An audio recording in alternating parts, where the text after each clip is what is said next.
بسم اللہ الرحمن الرحیم۔ السلام علیکم، welcome back to my channel. رسول اللہ صلی اللہ علیہ وآلہ وسلم نے فرمایا، جس نے غازی کی غیبت کی گویا اس نے مومن کو قتل کیا۔ رسول اللہ صلی اللہ علیہ وآلہ وسلم نے فرمایا، جس نے کسی مومن کو خوش کیا، اللہ تعالیٰ قیامت کے دن اس کی آنکھوں کو ٹھنڈا کرے گا۔ رسول اللہ صلی اللہ علیہ وآلہ وسلم نے فرمایا، جس نے اللہ کا ذکر بہت کیا اس سے اللہ محبت کرتا ہے۔ رسول اللہ صلی اللہ علیہ وآلہ وسلم نے فرمایا، جس نے حالت سفر میں مسافر کی عزت کی اس کے لیے جنت ہے۔ رسول اللہ صلی اللہ علیہ وآلہ وسلم نے فرمایا، جس نے بائیں ہاتھ سے کھایا اس کے ساتھ شیطان کھائے گا۔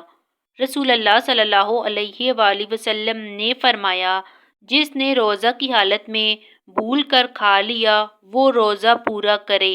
رسول اللہ صلی اللہ علیہ وآلہ وسلم نے فرمایا، جو گرا ہوا طعام اٹھائے گا اس کے گناہ معاف کیے جائیں گے۔ رسول اللہ صلی اللہ علیہ وآلہ وسلم نے فرمایا، جس نے حیا کا پردہ اتار دیا اس کی غیبت کرنا کوئی گناہ نہیں ہے۔ Thanks for watching the video. Like and subscribe for more videos.